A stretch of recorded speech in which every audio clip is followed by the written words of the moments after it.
Hey guys, welcome back to my channel, or welcome if you are new here. So in today's video, I'm going to give you 5 top tips about how to lose weight mindfully. So in the past, I have had experiences where I've lost weight and it hasn't been in the most healthy or sustainable manner.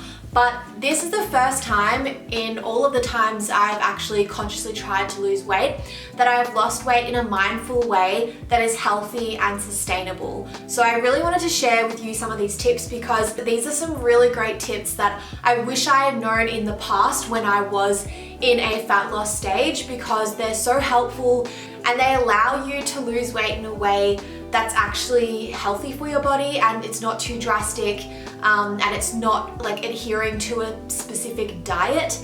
I feel like, there's so much crazy stuff out there with diet culture, and I really want this video to help you to learn that you can lose weight in a sustainable way where you're not putting too much pressure or stress on your body. So I just wanted to mention that this video is just going to be like a sit down and chat style video. I have a cup of tea here that I'm going to sip on. We're just going to sit down and chat, like friends. But if you wanted a video that's more fun and packed full of recipes or workouts, you can check out some of the other videos on my channel. I do have playlists for videos like what I eat in a day, recipe videos, workout videos. I'll link them all in the description box below if you want to watch one of those. But yeah, this is more of a sit down and chat style video where I'm going to give you 5 top tips on how to lose weight mindfully. So let's get straight into that.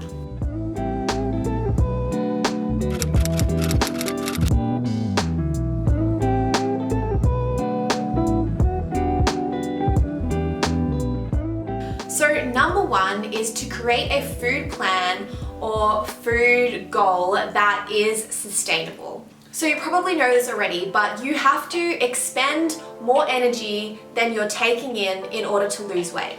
And this doesn't mean you have to burn it in active exercise. There's something called your basic metabolic rate. So personally, for someone like me, if I did not do any exercise, if I just stayed in bed all day, I would need about 1,500 calories just to sustain my body's functions. However, I do exercise and train quite a lot. I also try to get in 10,000 steps a day, as I'll touch on that later on.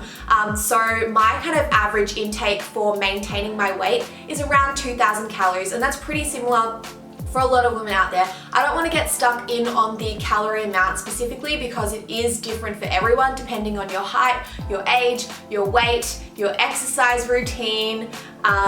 There's just so many factors in there.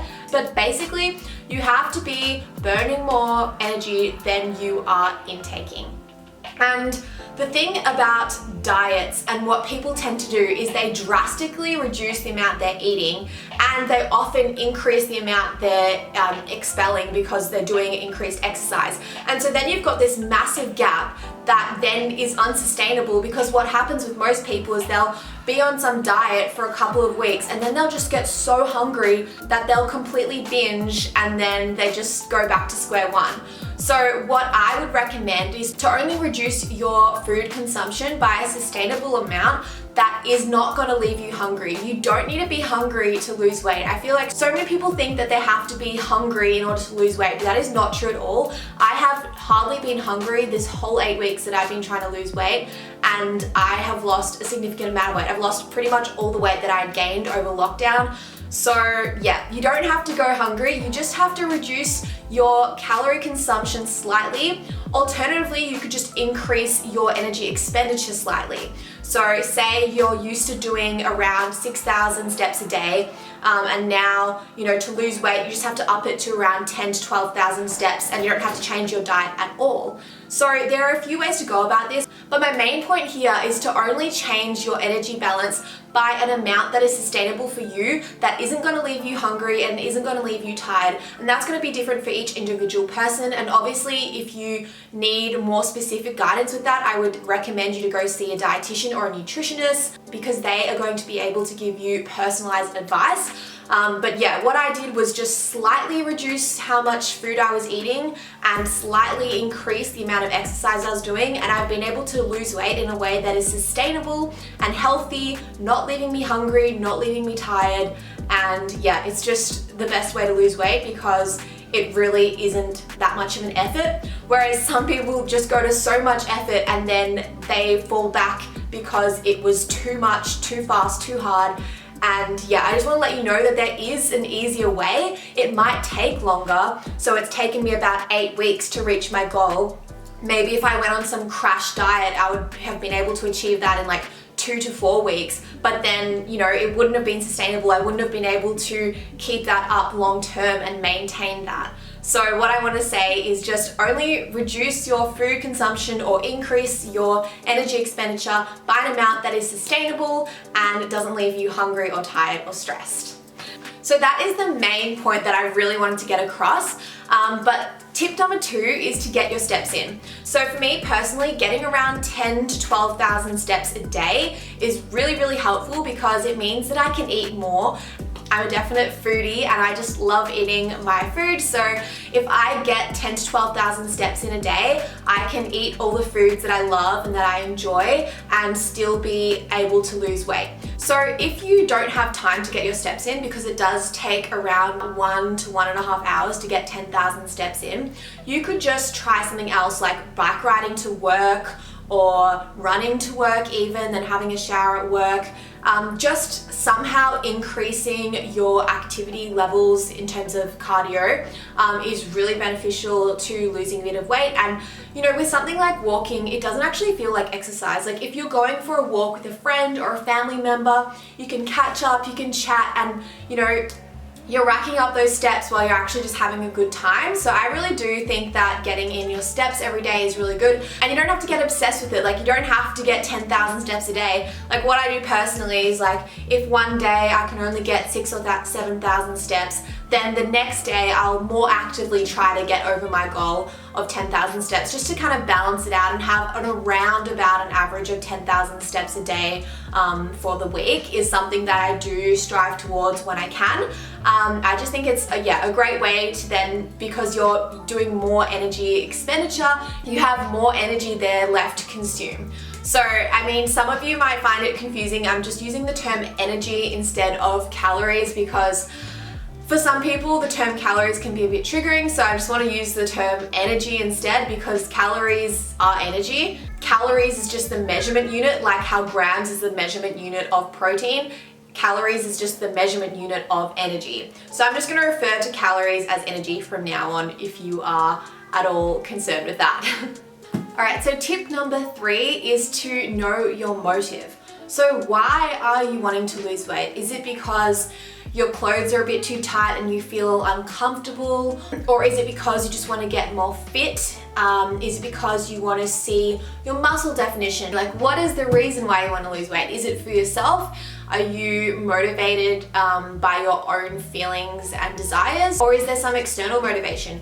Really writing down or just thinking and saying it out loud what your motivation is will allow you to focus more and actually achieve those goals, because you need to be consistent with trying to lose weight or, you know, trying to gain muscle mass. Any of these things, you need to be consistent. It does not happen overnight. It does not happen in a week. It happens in like a couple of months. And I think, you know, with the whole diet culture thing, a lot of people out there are trying to sell you something, and they're trying to sell you that it can happen quickly and that it's easy. But honestly, like if you want to be healthy and if you want to lose weight sustainably and mindfully, you have to realize that it's going to take an extended period of time. I would say at least 2 months probably to get to most people's goals, if not 3 months, 4 months, 6 months, or even a year, depending on how big your goal is.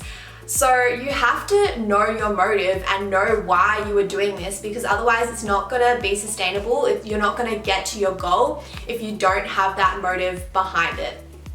So for me personally, I was just feeling a bit uncomfortable in my body because I had gained enough weight that my clothes were starting to feel tight.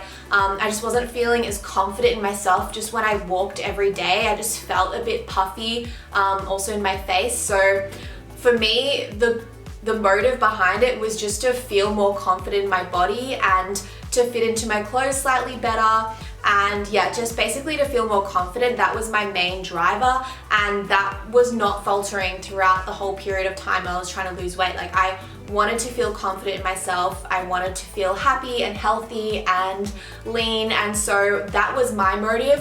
And I feel like having a really solid motive that is an intrinsic motivation, meaning that like you're motivating yourself to get there, really helps. I mean, you can create some kind of extrinsic motivations, like, I don't know, maybe you buy yourself a new pair of shorts when you get to your goal or whatever like that, but I personally don't use extrinsic motivation. I just really am doing it for myself, and I'm doing it for my own health and well-being. So that's what I find is really motivating, and it really helps you to stick with your goal and stick with your program and get to your end result. So number 4, which is a super important one, is to create a routine. If you have a routine, it becomes a habit, and then you are so much more likely to do it because you're just in that kind of habitual cycle of doing that thing. So for example, for me, what I have created a little routine for myself is I get up in the morning, I have a coffee, and then I go and do a home workout for about 45 minutes to an hour.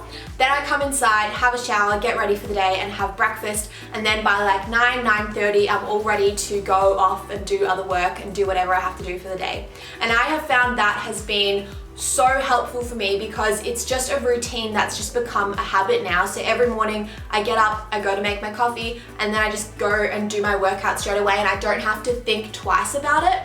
Whereas I feel like, you know, if you don't really have a routine, you don't really have a schedule, it's a lot harder to fit in the things that you want to do. So for example, if that's eating healthy and doing meal prep, or going to the gym, or doing a home workout, getting your steps in, whatever that might be, if you have a routine set in place, it's just so much easier to stay consistent.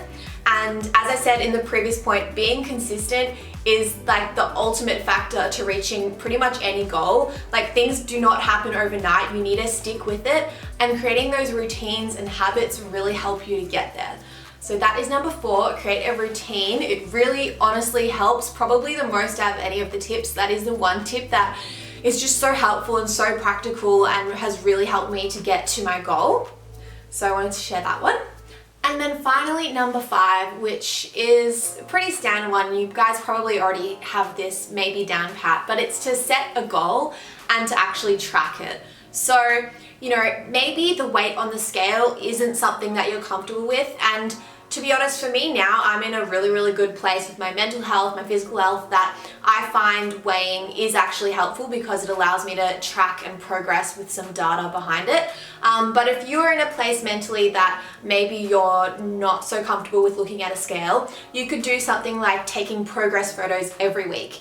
And I personally find doing it once a week is more than good enough. You don't want to start weighing yourself more than once a week because that can lead to some obsessive tendencies, so I would not recommend that. But it does help to have a bit of data to see how you're tracking, because then you can make tweaks to your diet or your exercise, which will help you get to your goal. So this obviously works for people who are trying to increase their mass as well as people who are trying to lose weight. But yeah, I do recommend tracking your progress once a week at a specific time on a specific day.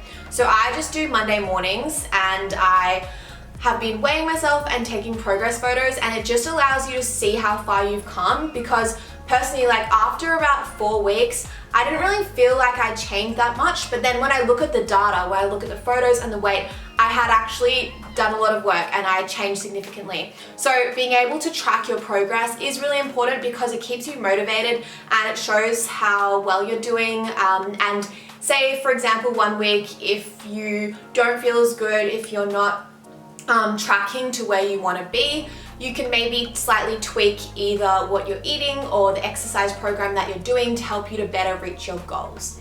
So that is the final tip for today. I hope these tips have been helpful to you in some way. Please let me know if there's anything else you would like to hear about how to lose weight mindfully. I think a really big part about losing weight mindfully is being conscious of the choices you're making and not going overboard, because if you go too far and you're exercising too much and you're eating too little, it's just not sustainable and it's not healthy for your body, because your body can go into starvation mode, which can be really terrible for your metabolism as well and cause long-lasting effects. You really don't want to increase your energy consumption by much at all. Just, a little bit, and then also increasing your exercise allows you to lose weight in a way that's sustainable and will actually give you long-lasting results. So yeah, those are my top 5 tips. Let me know if you have any questions in the comments down below. I really hope this video was helpful to you in some way. I hope you guys are safe and well, and I will see you in my next one. Bye!